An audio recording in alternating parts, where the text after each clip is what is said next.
Mis suegros vendieron las joyas de familia para ayudar a su otra nuera, pero ahora me ruegan para recuperarlas. Mi esposo y yo llevamos juntos 5 años. Cuando nos casamos, pensé que había encontrado no solo al hombre perfecto para mí, sino también una familia que, aunque diferente a la mía, sería un apoyo constante. Él siempre fue muy cercano a sus padres, algo que admiraba. Yo crecí en un entorno bastante solitario, mis padres no estaban presentes y mi única familia cercana era mi abuela, quien falleció hace unos años. La calidez y unión de su familia me hacían sentir que, por fin, tenía un hogar. Desde el principio, mis suegros me trataron con amabilidad. No éramos cercanos, pero tampoco había tensiones. Siempre pensé que éramos respetuosos unos con otros, y aunque sus comentarios podían ser algo tradicionales a veces, como las típicas expectativas sobre cómo manejar la casa y ser una buena esposa, nunca pensé que llegaría el día en que me sentiría completamente invisible para ellos. En la familia de mi esposo hay una tradición bastante significativa, las joyas de la familia.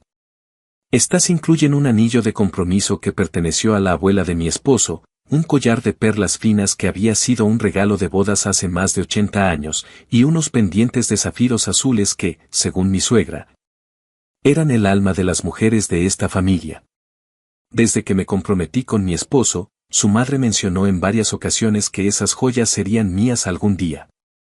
Lo decía con orgullo, como si pasarlas a mí fuera un reconocimiento oficial de que yo ya pertenecía a la familia. No voy a mentir, no soy una persona particularmente materialista, pero esas joyas me emocionaban. No por su valor económico, aunque claramente eran piezas valiosas, sino por lo que representaban. Eran historia, tradición y una forma de sentirme realmente incluida. Cuando mi suegra me contó que ella misma usó el collar en su boda y que el anillo estuvo en su dedo por años antes de pasarlo a la caja fuerte, sentí que me estaba confiando algo importante. Lo consideré un honor. Pero todo eso se rompió hace unos meses, en una cena familiar que no olvidaré jamás. Estábamos todos reunidos en la mesa, mi esposo, sus padres, su hermano menor, mi cuñado, y su esposa, Ana. Ana es, digamos, lo opuesto a mí. Es extrovertida, llamativa, y no tiene reparos en contar todos los detalles de su vida, incluso los más incómodos. Esa noche, después de un par de copas, comenzó a hablar de cómo ella y mi cuñado finalmente estaban saliendo de un bache financiero. Resulta que invirtieron en un negocio que fracasó y quedaron en una situación muy difícil, al punto de casi perder su casa. Al principio, solo estaba escuchando, pensando en cómo la vida puede ser tan impredecible. Pero entonces Ana, de la manera más casual del mundo, dijo, menos mal que tus papás nos ayudaron vendiendo esas joyas antiguas. Fue un salvavidas, de verdad. No sé qué habríamos hecho sin eso. El aire se congeló a mi alrededor. Pregunté de qué joyas estaba hablando. Mi suegra, con su tono más despreocupado, me dijo, oh, las joyas de la familia, cariño. El anillo, el collar, los pendientes, decidimos venderlos para ayudar a tu cuñado y Ana.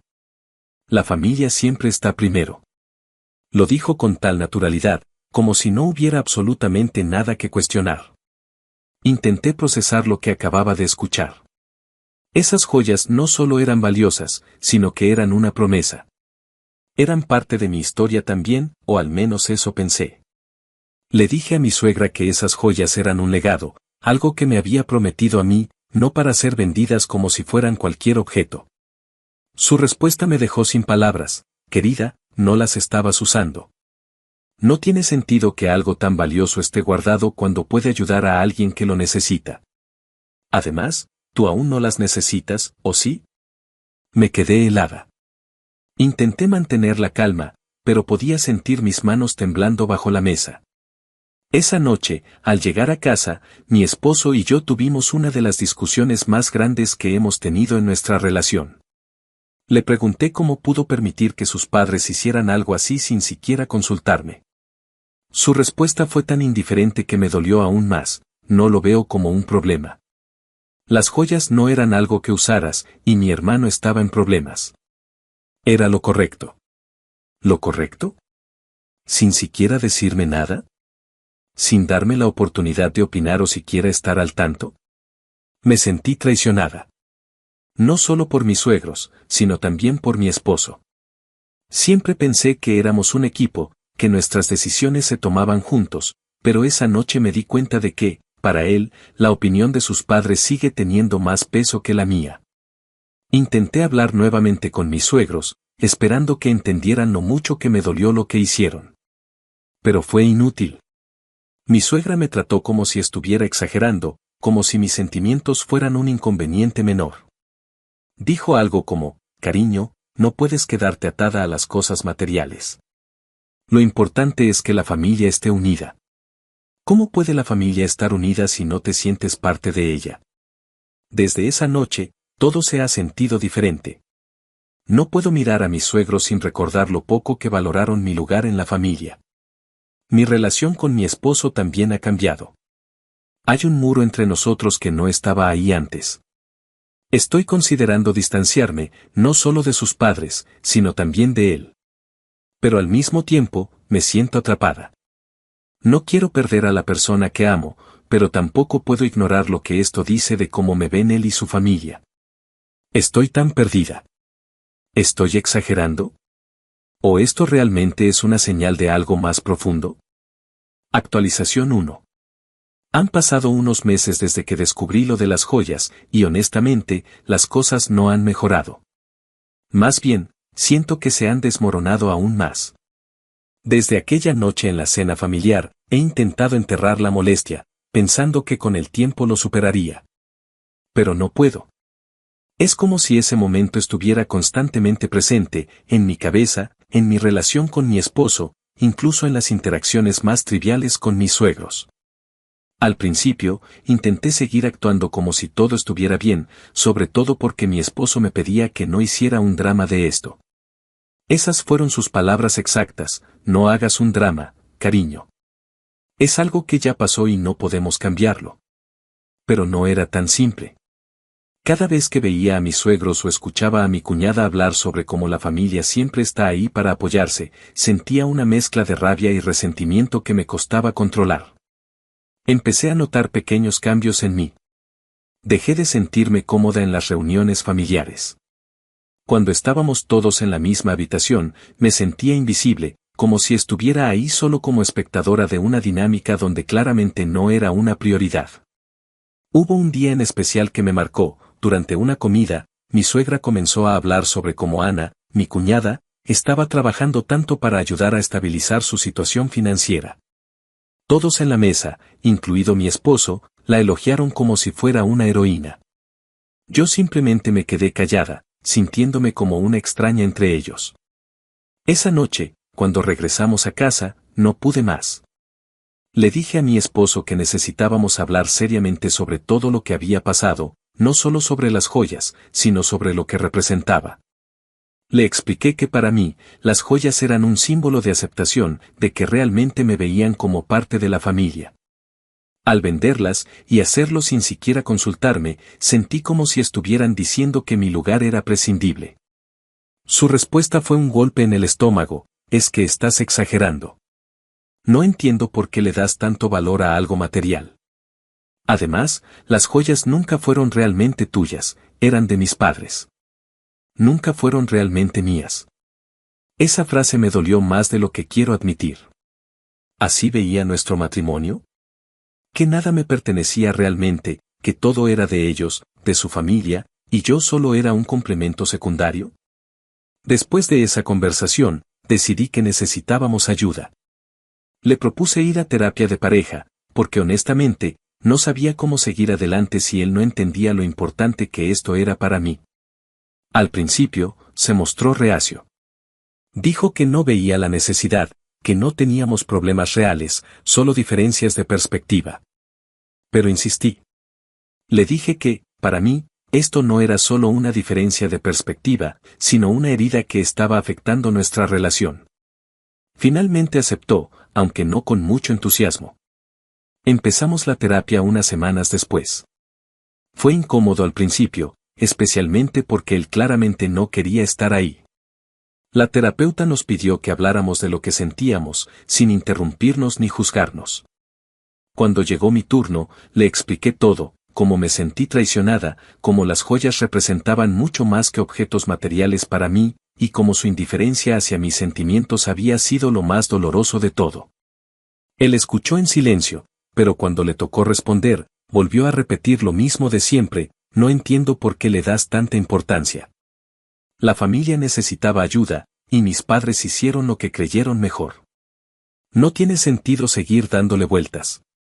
La terapeuta intentó que profundizara más, que explorara por qué estaba tan inclinado a justificar las acciones de sus padres y a minimizar mis emociones, pero no pareció servir de mucho. Cada sesión terminaba con él diciendo que yo estaba haciendo esto más grande de lo que era, y yo salía sintiéndome más frustrada y sola que antes. Mientras esto pasaba, comencé a investigar por mi cuenta sobre lo que había sucedido con las joyas. No podía dejar de pensar en ellas, especialmente en el collar de perlas. Ese collar siempre había sido mi pieza favorita, no solo porque era hermoso, sino porque había una historia detrás. Mi suegra me contó una vez que fue un regalo de bodas de su abuelo a su abuela, un gesto de amor que se había convertido en un símbolo familiar. Saber que alguien más lo tenía ahora, que probablemente lo veía solo como un objeto valioso y no como el legado que era, me llenaba de impotencia. Después de mucha insistencia, logré que mi esposo le preguntara a su madre a quien habían vendido las joyas. No quería que yo hablara directamente con ella porque pensaba que lo haría incómodo. Según ella, las piezas se las vendieron a un joyero local de confianza, alguien que siempre les compraba este tipo de cosas. Unos días después, fui al lugar que me indicó. Era una joyería pequeña, de esas que tienen vitrinas brillantes y una decoración algo anticuada. Hablé con el dueño, un hombre mayor que parecía amable, y le expliqué mi situación. Le pregunté si todavía tenía las joyas o si podía decirme qué había pasado con ellas. La respuesta fue devastadora: las piezas más valiosas ya habían sido revendidas. El collar de perlas y el anillo de compromiso estaban en manos de coleccionistas privados. Lo único que todavía tenía eran los pendientes de zafiros, que estaban a la venta por un precio absurdo. No sabía si llorar o gritar. Me quedé un rato en la tienda, mirando los pendientes, preguntándome si debía comprarlos solo para tener al menos una parte de las joyas de vuelta. Pero al final, no lo hice. Me fui a casa sintiéndome más derrotada que nunca. Mientras tanto, mi relación con mi suegro se ha vuelto completamente distante. Apenas hablamos, y cuando lo hacemos, es frío, casi formal. Mi suegra claramente siente que no debería seguir molesta, y mi suegro evita el tema por completo. Mi cuñada, por otro lado, parece disfrutar mencionando cómo la familia siempre está ahí para ayudar, como si no supiera lo que esas palabras significan para mí ahora. No sé cuánto más puedo soportar esto. La terapia no está funcionando, mi esposo sigue justificando a su familia, y siento que estoy luchando sola por algo que, al parecer, solo yo valoro. Actualización 2. Han pasado 2 meses desde que fui a la joyería y me enteré de que el collar y el anillo ya no estaban al alcance. Si pensaba que eso sería lo más difícil de procesar, me equivoqué. Lo peor no fue solo la pérdida de las joyas, sino lo que eso desencadenó en mi vida personal. La relación con mi esposo está colgando de un hilo. Después de cada sesión de terapia, salgo más confundida y agotada. La terapeuta ha intentado de todo: ejercicios de comunicación, dinámicas para fortalecer la empatía, incluso ejercicios para que él intente ponerse en mi lugar. Nada parece funcionar. Él simplemente no ve el problema. Dice que la familia es lo más importante y que, por ende, lo que hicieron sus padres no tiene nada de malo. Hace un par de semanas, durante una sesión, la terapeuta le hizo una pregunta que me dejó helada: ¿alguna vez te has detenido a pensar en cómo esta situación podría afectar el futuro de tu matrimonio? Él se quedó en silencio por unos segundos, pero luego respondió con algo que me rompió por dentro: no creo que esto deba afectar nuestro matrimonio. Es solo un desacuerdo.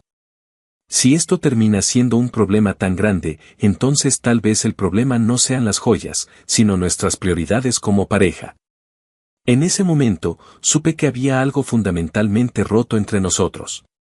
No se trataba solo de las joyas, se trataba de cómo me veía, de cómo minimizaba mis sentimientos y de cómo siempre priorizaba a su familia por encima de mí. La terapeuta intentó mediar, pero yo apenas podía escuchar. Mi mente se quedó atascada en esa frase, nuestras prioridades como pareja. ¿Cómo podíamos siquiera hablar de prioridades si yo nunca estaba en la lista? Decidí que necesitaba espacio, no solo de mi esposo, sino de todo su entorno. Tomé unos días libres del trabajo y fui a quedarme con una amiga cercana, Sara, que vive en otra ciudad. Sara es de esas amigas que siempre están ahí cuando las necesitas, y pasar tiempo con ella me ayudó a despejarme un poco. Durante esos días, le conté todo, desde el principio hasta el final. Le hablé de las joyas, de la reacción de mi esposo, de la indiferencia de mis suegros, de cómo me sentía completamente aislada y traicionada. Sara, siendo Sara, no se contuvo. Me dijo directamente lo que pensaba: no puedo creer que sigas soportando esto. Esto no es solo sobre las joyas. Es sobre respeto, y claramente ni tu esposo ni su familia te lo están dando. ¿De verdad quieres pasar el resto de tu vida siendo una opción secundaria para él? Aunque fue difícil escucharlo, sabía que tenía razón. Pero, al mismo tiempo, ¿cómo podía simplemente rendirme? Amo a mi esposo, o al menos, amaba al hombre que creí conocer. ¿Y si las cosas podían mejorar? ¿Y si este era solo un obstáculo temporal? Cuando regresé a casa, decidí intentar una última cosa: hablar directamente con mis suegros, sin mi esposo presente. Quería que entendieran cuánto me habían herido y cómo su decisión había impactado mi relación con ellos, con mi esposo y, en general, mi vida. Pensé que, si lograba que al menos reconocieran mi dolor, podría empezar a sanar. Los llamé y les pedí que nos reuniéramos. Mi suegra, un poco a regañadientes, aceptó. Nos vimos en su casa, y aunque intenté mantener la calma, los nervios me estaban comiendo viva. Cuando llegué, noté que mi suegro apenas me miraba.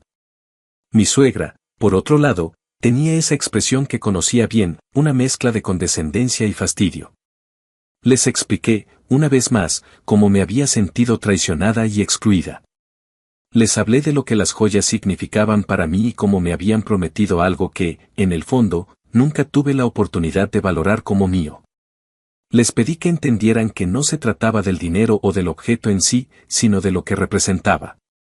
La respuesta de mi suegra fue exactamente lo que temía: ya hablamos de esto, cariño. No sé por qué sigues insistiendo. Hicimos lo que creímos correcto, y no vamos a disculparnos por ayudar a nuestros hijos. Además, ¿por qué te importa tanto? Las joyas no eran tuyas, eran de la familia, y nosotros decidimos qué hacer con ellas. No sé qué esperaba, pero ese momento fue como un balde de agua fría. Me di cuenta de que nada de lo que dijera cambiaría cómo me veían. Para ellos, siempre sería una extensión de mi esposo, alguien sin voz ni voto real en sus decisiones familiares.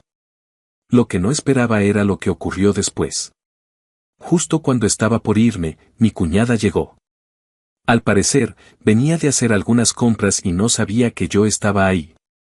Entró a la sala y, al verme, sonrió de una manera que me pareció casi burlona. Luego, sacó una cajita de su bolso y comenzó a hablar con mi suegra sobre un par de pendientes nuevos que había comprado. Eran unos pendientes de zafiros. No eran los mismos de las joyas de la familia, pero eran extremadamente parecidos. No pude evitar sentir que era una provocación, aunque probablemente era solo una coincidencia. Mi suegra comenzó a elogiar los pendientes, diciendo lo hermosos que eran y cómo le recordaban a aquellos que teníamos en la familia. No pude soportarlo más. Me levanté, murmuré una excusa, y me fui. Esa noche, lloré como no había llorado en años. Me sentí más sola que nunca, atrapada en una familia que nunca me aceptaría como una de los suyos, y con un esposo que no estaba dispuesto a defenderme ni a entender mi perspectiva. Desde entonces, he estado considerando seriamente mis opciones. Amo a mi esposo, pero ¿qué significa el amor si no hay respeto? ¿Si no hay consideración?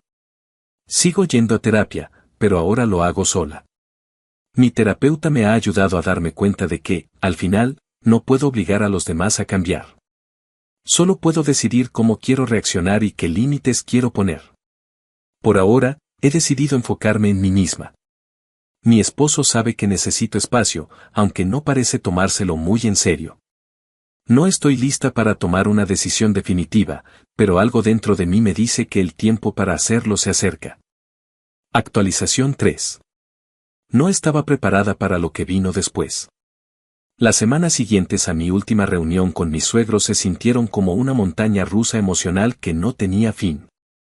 Cada día me despertaba con un nudo en el estómago, preguntándome si estaba haciendo lo correcto al quedarme en esta relación o si debía aceptar lo inevitable y empezar a planear mi salida.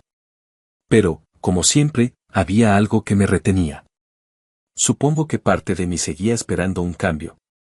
Durante ese tiempo, noté que mi esposo comenzó a actuar de manera extraña. Parecía más distante, pero también más irritable. Todo lo que decía o hacía lo molestaba, y aunque trataba de evitar los conflictos, parecía que él los buscaba deliberadamente. Hubo una noche en particular que fue especialmente reveladora. Estábamos cenando en casa, y de la nada, me preguntó si todavía estaba obsesionada con las joyas. Su tono era sarcástico, casi burlón, y me dolió más de lo que quiero admitir. Intenté mantener la calma y le respondí que no se trataba de las joyas en sí, sino de lo que representaban y de cómo todo el asunto había sacado a la luz problemas más profundos en nuestra relación. Pero él simplemente suspiró y dijo algo que nunca olvidaré: ¿cuánto tiempo más vas a castigarme por algo que ni siquiera fue mi culpa? Esa frase me dejó en shock. ¿Castigarlo? ¿Eso es lo que pensaba? Que yo estaba deliberadamente buscando una forma de hacerlo sentir culpable, cuando en realidad solo quería que entendiera cómo me sentía. Esa noche no dormí. Me quedé dando vueltas en la cama, pensando en todas las veces que había priorizado su bienestar y el de su familia por encima del mío. Poco después, sucedió algo que me hizo reconsiderar todo. Un día, mientras revisaba algunos documentos en casa, encontré una carpeta que no había visto antes. No suelo meterme en las cosas de mi esposo, pero la curiosidad me ganó, y al abrirla, descubrí algo que me dejó sin palabras. Eran facturas. Facturas de compras recientes hechas por mis suegros, pero que estaban a nombre de mi esposo. Entre ellas, había una en particular que llamó mi atención: una compra de un auto nuevo, a nombre de Ana, pero financiado con una cuenta conjunta que mi esposo compartía con sus padres. Mi corazón se detuvo. No solo habían vendido las joyas para ayudar a Ana, sino que mi esposo también había estado ayudándola financieramente sin decírmelo. No era solo el auto, había otras compras, algunas más pequeñas, pero todas apuntaban a lo mismo: mi esposo había estado financiando los problemas financieros de su hermana desde hacía meses, y yo no tenía idea. No sabía cómo confrontarlo, pero tampoco podía ignorarlo. Esa noche, esperé a que llegara del trabajo y le mostré las facturas. Su reacción fue exactamente lo que temía: primero, intentó negarlo. Cuando le mostré los documentos, se puso a la defensiva y empezó a decir que no era asunto mío y que solo estaba ayudando a su familia. Le pregunté cómo podía tomar decisiones financieras tan importantes sin consultarme, especialmente cuando afectaban nuestro futuro. Su respuesta fue fría y directa: es mi dinero, y puedo hacer lo que quiera con él. Esa frase fue como una daga en el pecho. No era solo su dinero. Habíamos trabajado juntos para construir nuestra vida, y el hecho de que tomara decisiones tan grandes sin siquiera considerarme me hizo darme cuenta de que yo nunca había sido realmente parte de su plan. A partir de ese momento, las cosas comenzaron a cambiar drásticamente. Dejé de intentar salvar lo que claramente estaba roto y empecé a pensar en mí misma por primera vez en mucho tiempo. Comencé a separar mis finanzas de las de mi esposo, algo que, en retrospectiva, debí haber hecho mucho antes. También me puse en contacto con un abogado para entender cuáles eran mis opciones y decidí dar el siguiente paso y terminar el matrimonio. Mientras esto ocurría, algo inesperado sucedió: mi suegra me llamó. Fue una llamada breve, casi incómoda, pero lo que dijo al final me dejó intrigada. Creo que deberíamos hablar. Hay cosas que no sabes. Accedí a reunirme con ella, aunque no sabía qué esperar. Nos vimos en un café al día siguiente, y para mi sorpresa, llegó sola, sin mi suegro ni Ana. Parecía nerviosa, lo cual ya era extraño, porque ella siempre proyectaba una imagen de confianza y control. Lo que me dijo me dejó sin palabras. Al parecer, las cosas no eran tan perfectas como yo había pensado. Ana no solo estaba en problemas financieros, estaba prácticamente en bancarrota. Había acumulado deudas enormes debido a malas decisiones empresariales y gastos excesivos. Mis suegros, desesperados por ayudarla, habían vendido las joyas como un intento de cubrir parte de las deudas, pero no fue suficiente.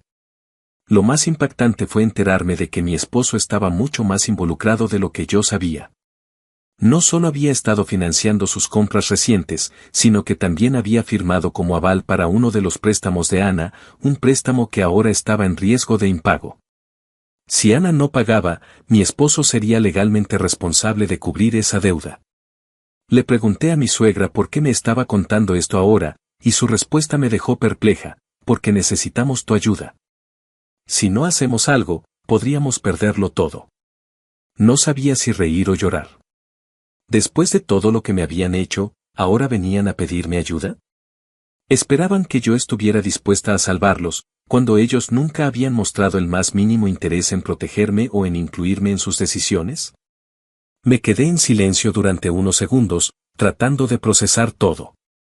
Finalmente, le respondí algo que me salió del alma: lo siento, pero ya no puedo seguir siendo la que carga con los errores de esta familia. Esto no es mi problema. Su expresión pasó de la sorpresa al enojo en cuestión de segundos. Me acusó de ser egoísta, de no entender lo que significaba la familia, pero ya no me importaba. Había pasado demasiado tiempo sacrificándome por personas que no me valoraban, y esta vez, iba a elegirme a mí misma. Desde ese día, algo dentro de mí cambió. Supe que no había vuelta atrás. Mi matrimonio, mi relación con mis suegros, todo estaba en ruinas, pero por primera vez en mucho tiempo, me sentí en paz con eso. Era hora de empezar a reconstruir mi vida, pero esta vez, por mí y para mí. Actualización 4. Los últimos 2 meses han sido un torbellino. La conversación con mi suegra fue el punto de quiebre definitivo. Esa reunión marcó el momento en que decidí que no solo ya no sería una participante pasiva en este drama, sino que también me aseguraría de recuperar el control de mi vida. Sin embargo, antes de poder avanzar, había cabos sueltos que necesitaba atar y un plan que desarrollar. Comencé por tomar medidas prácticas. Una semana después de hablar con mi suegra, cambié de inmediato mis contraseñas bancarias, retiré mi nombre de cualquier cuenta conjunta que teníamos y abrí una nueva cuenta exclusivamente a mi nombre. También le informé a mi abogado sobre la situación de los préstamos en los que mi esposo había actuado como aval. Me aseguré de que nada de eso pudiera salpicarme legalmente. Fue un proceso agotador, lleno de papeleo y explicaciones interminables, pero lo logré. Mientras tanto, mi esposo apenas notó que estaba separando nuestras finanzas. Estaba demasiado distraído intentando lidiar con el caos financiero de su hermana y sus padres. Una parte de mí se sintió casi liberada al ver que ya no esperaba su atención ni su aprobación. La distancia emocional entre nosotros se hizo más evidente, pero a estas alturas ya no me dolía tanto como antes. Fue en medio de todo esto que ocurrió algo inesperado: recibí un mensaje de Ana. No me lo esperaba, porque hasta ahora había estado completamente ausente en todas estas discusiones. El mensaje era breve y directo, casi una orden disfrazada de petición: ¿podemos hablar? Es importante. No tenía interés en hablar con ella, pero la curiosidad me ganó. ¿Qué podía querer ahora? Nos reunimos en un café un par de días después. Ella llegó tarde, como si mi tiempo no fuera importante, y lo primero que noté fue que no parecía en absoluto afectada por la crisis que supuestamente estaba enfrentando. Llevaba ropa de diseñador y un bolso que fácilmente costaba más de lo que yo gano en un mes. Cuando finalmente empezó a hablar, me di cuenta de que no estaba ahí para disculparse. No. Estaba ahí para justificar sus acciones. Ana me dijo que nunca había sido su intención causar problemas, pero que la situación se había salido de control. Me explicó cómo había iniciado un negocio prometedor que terminó fracasando. Cómo había acumulado deudas tratando de mantenerlo a flote y cómo sus padres y mi esposo solo intentaban ayudarla porque eso es lo que hace la familia. Su tono era condescendiente, como si asumiera que yo simplemente aceptaría todo esto sin cuestionarlo. Lo peor fue cuando dijo algo que me dejó temblando de ira: tú no puedes entenderlo porque no tienes hermanos. No sabes lo que es sentirse obligada a proteger a tu sangre. Esa frase fue la gota que colmó el vaso. Me mordí la lengua para no gritarle en medio del café. En lugar de eso, la miré directamente a los ojos y le respondí con toda la calma que pude reunir: tienes razón. No tengo hermanos, pero lo que sí sé es que tu idea de familia no incluye respeto ni consideración. Tu situación no es mi responsabilidad, y nunca lo será. Su expresión cambió de inmediato. Pasó de la condescendencia al enojo, y por un momento, pensé que iba a gritarme. Pero no lo hizo. En lugar de eso, se levantó, agarró su bolso y dijo algo que no olvidaré: tarde o temprano, vas a darte cuenta de que estás sola en esto. Esa noche, cuando llegué a casa, mi esposo estaba esperando. Parece que Ana le había contado nuestra conversación porque me confrontó de inmediato. Estaba furioso, diciéndome que estaba siendo insensible y egoísta, que no entendía lo que significaba sacrificarse por la familia. Pero esta vez, no me quedé callada. Le dije todo lo que había estado guardando durante meses. Le recordé cómo había tomado decisiones importantes sin consultarme, cómo me había minimizado una y otra vez, y cómo esperaba que yo simplemente aceptara ser una espectadora en mi propia vida mientras él priorizaba a su familia por encima de nuestra relación. Le dije que había terminado. Que no solo estaba cansada, sino que estaba lista para dejarlo atrás. Su reacción fue de incredulidad al principio, como si no pudiera procesar que realmente estaba hablando en serio. Pero cuando vio que ya había movido mis finanzas, que ya había hablado con un abogado y que incluso había empezado a buscar un nuevo lugar para vivir, su actitud cambió. Pasó de la incredulidad al miedo.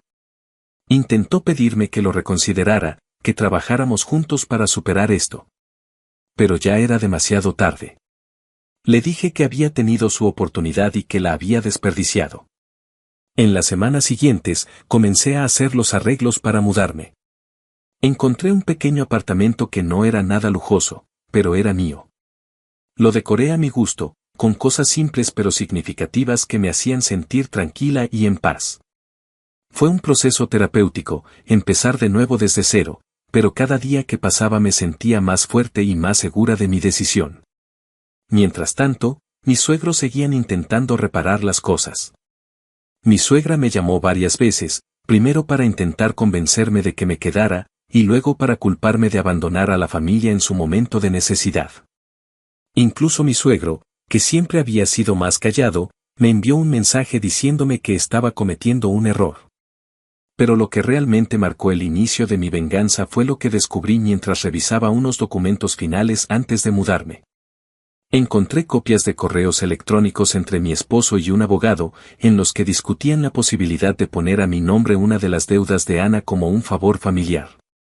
No lo habían hecho, pero el simple hecho de que lo hubieran considerado fue suficiente para encender una chispa dentro de mí. Si ellos estaban dispuestos a jugar sucio, yo también podía hacerlo. No iba a quedarme de brazos cruzados mientras esta familia seguía tratando de manipularme y controlarme. Era hora de devolverles el golpe. Actualización final. Todo ha culminado de una forma que ni yo misma podría haber anticipado. Si alguien me hubiera dicho hace un año que estaría aquí, viendo cómo se desmorona todo a mi alrededor mientras yo permanezco intacta, probablemente no lo habría creído. Pero aquí estoy, siendo testigo del caos absoluto que, debo admitir, ayudé a orquestar. Después de descubrir esos correos electrónicos entre mi esposo y su abogado, algo cambió dentro de mí. Me di cuenta de que esta familia no iba a detenerse. Siempre encontrarían una forma de arrastrarme a su agujero de problemas y caos, incluso si eso significaba pasar por encima de mí. Me llené de una determinación fría y calculadora. Decidí que si querían jugar sucio, yo no solo jugaría, sino que me aseguraría de que esta vez fueran ellos los que terminaran perdiendo. Lo primero que hice fue recopilar pruebas.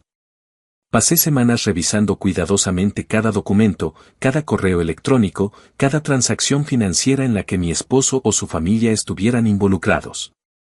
Todo lo que encontré lo llevé directamente a mi abogado, quien, debo decir, estaba tan impresionado como horrorizado por el alcance de la manipulación y las mentiras de esta gente.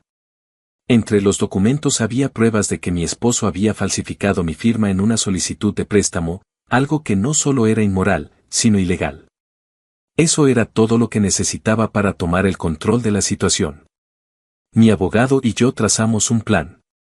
En lugar de enfrentar a mi esposo directamente, decidí esperar hasta tener todo listo. Quería que mi golpe fuera calculado y devastador, y para eso necesitaba paciencia. Mientras tanto, fingí normalidad. Volví a la casa como si nada hubiera pasado, manteniéndome fría pero civil. Mi esposo parecía aliviado, pensando que tal vez había reconsiderado dejarlo. Mis suegros también empezaron a suavizar su actitud conmigo, incluso intentando ser amables, aunque sus intenciones eran obvias. Pensaban que si me mantenían cerca, podrían seguir manipulándome como siempre. Lo que no sabían era que ya había movido todas las piezas en el tablero. Hace 3 semanas, todo estalló. La primera bomba cayó cuando mi abogado presentó una demanda contra mi esposo por falsificación de mi firma. También había incluido pruebas de que parte del dinero del préstamo que él y su familia habían sacado estaba siendo usado para gastos personales de Ana, algo que el banco no había autorizado. Esto no solo abrió un caso legal en mi favor, sino que también alertó al banco, que inició una investigación propia. La reacción de mi esposo fue tan dramática como esperaba. Llegó a casa gritando, acusándome de haberle arruinado la vida. Me quedé sentada en el sofá, tranquila, viendo cómo su mundo se derrumbaba. Cuando finalmente dejó de gritar, le respondí con calma, tú lo arruinaste. Yo solo me aseguré de que enfrentaras las consecuencias. La segunda bomba llegó unos días después, cuando mis suegros recibieron una notificación del banco sobre la investigación en curso. Descubrí que habían usado su casa como garantía para uno de los préstamos de Ana, y como era de esperarse, estaban atrasados con los pagos. Ahora, con la investigación en marcha, el banco estaba considerando ejecutar la hipoteca si no podían demostrar que tenían los fondos para cubrir la deuda. Mi suegra me llamó, histérica, rogándome que retirara la demanda, que hablara con el banco, que hiciera algo para salvar a la familia. Su desesperación era palpable, pero ya no me conmovía. Le respondí que había pasado años sacrificándome por una familia que nunca me valoró, y que esta vez no iba a ser yo quien lo salvara. La tercera bomba, y quizás la más devastadora, llegó directamente a Ana. Resulta que, durante la investigación del banco, se descubrió que había estado usando documentos falsificados para obtener líneas de crédito adicionales. Esto no solo era fraude, sino que también significaba que ahora enfrentaba posibles cargos criminales. La última vez que la vi fue en la sala de espera de la oficina del abogado del banco. Estaba pálida, con el rostro descompuesto, y ni siquiera me miró cuando pasé junto a ella. Mi esposo, por su parte, intentó una última jugada desesperada. Llegó a mi apartamento una noche, rogándome que reconsiderara todo. Se veía derrotado, más vulnerable de lo que jamás lo había visto. Me dijo que todavía me amaba, que podíamos empezar de nuevo, que él estaba dispuesto a cambiar. Por un momento, casi me sentí mal por él. Pero luego recordé todo lo que había pasado, las humillaciones, las traiciones, el constante recordatorio de que, para él y su familia, yo siempre sería secundaria. Le respondí con la misma calma que había mantenido durante todo este proceso, no se trata de amor. Se trata de respeto, y tú nunca me lo diste. Esto es lo que pasa cuando juegas con la persona equivocada. Finalmente firmamos los papeles del divorcio la semana pasada. Me aseguré de que el acuerdo fuera lo más favorable para mí posible. Mi abogado fue implacable, y al final, mi esposo perdió más de lo que esperaba, incluyendo cualquier acceso a mis ahorros o bienes personales. Ahora estoy aquí, escribiendo desde mi apartamento, sintiéndome más libre de lo que me he sentido en años. Supe recientemente que mis suegros tuvieron que vender su casa para cubrir las deudas de Ana. Ella, según me contaron, se mudó a otro estado para empezar de cero. Mi exesposo todavía enfrenta el peso de las consecuencias legales por sus acciones, y aunque sé que será un proceso largo para él, ya no es mi problema. Esta experiencia me cambió, me hizo más fuerte y, lo más importante, me enseñó a nunca ponerme en segundo lugar por nadie. Puede que haya tomado tiempo, pero al final, me aseguré de que cada uno de ellos obtuviera exactamente lo que merecía. Y yo, por primera vez, puedo decir que finalmente estoy en paz.